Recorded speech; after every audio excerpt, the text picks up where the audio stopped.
Урматтуу Эркин Маратович, ошо бул ооруканага жылына бир 32 миллион, ар 5 жылда 32 миллион доллар бөлүнөт экен да. Буну кандайча сарптайсыздар? Ошону бир түшүндүрүп берсеңиз. Бул каражат 5 жылга бөлүнүп, дары-дармек, расходный материалдардын бардыгы, айлык маянак толугу менен ушу кыргыз врачтарга дагы, түрк врачтарга дагы айлык маянасы, коммунальный услугалары бүт баарына камтыйт. Ошол жактан ушул акчадан иштетилеби? Ооба. Анан өзүңүз жакшы билесиз, ал жерде да биздин ооруган жарандар кайрылат да. Платный да билесиз. Ошол ал акча кандай сатылат, кайсы жумшалат ошол акчалар? Ал акча дагы ошо операционный расходторго сарпталат, дары-дармекке, бүт ошо больницанын иштешине сарпталат. Жетиштүүбү же бул чоң сумма эмеспи? Бул сумма баягы жеке менчик ооруканаларга караганда арзан, өкмөттүк прейскурантка караганда кичине кымбатыраак, орто жагында турат. Азыр менин коллегам как раз жетишпей калды да, ошол баягы биздин жарандарга ошол жерден баягы бир жеңилдиктер берүү боюнча да, ушу бир 10%, может 5% дегенде ушундай кандай ойлойсуз ушул жеңилдик боюнча? Жалпы дарылангандардын 20% жанагындай жеңилдетүү менен дарыланышат. Ошолорго сиздер жана алып бере аласыздарбы, жеңилдиктерди? Бересиздер да? Ооба.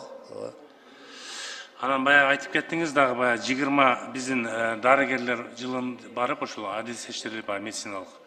Ошол боюнча дагы сиз кайсыл жактан барат деп айттыңыз? Бүт областтардан. Бүт областтардан, ар бир областтардан. Ар бир областтардан мындай карап, анан тааныш билиш кылбай, мындай баягы тил билген Туура. Дарыгерлер деп айттыңызбы? Ооба. Түшүндүмбү? Ошондой. Жакшы. Анан баягы сиздерде планда барбы мындай чоң больницаларды салуу? Бүгүнкү күндө бардык жерде, областарда, шаарда эскилиги жеткен больницалар да билесиз.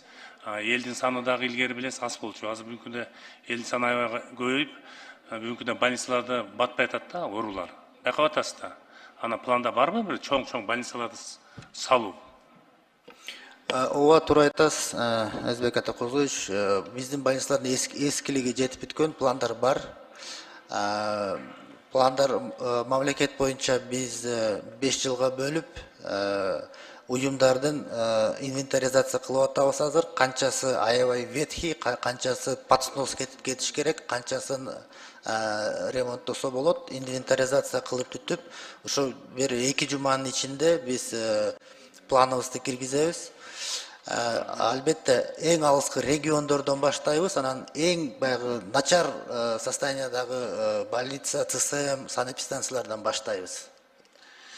Анан ошо баягы мамлекеттик аптекаларды ачпадыңыздар беле, сизге чейин да? Ушул кандай жыйынтык берди? Кандай ойлойсуз? Келечеги кандай болот ушул аптекалардын? Азыр анализ жүрүп жатат, бирок баягы алдын ала айтып койсом болот, бул аптекалар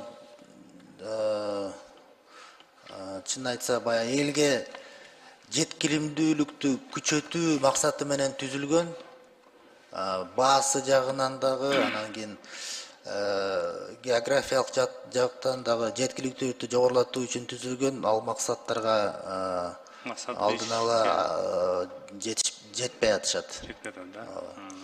Анда кандай болот эгер жетпей атса, жабылабы? Азырынча чечим жок, бирок анализдеп жатабыз. Рахмат. Анда мыйзам долбоору жакшы экен, мен колдоп берем. Рахмат.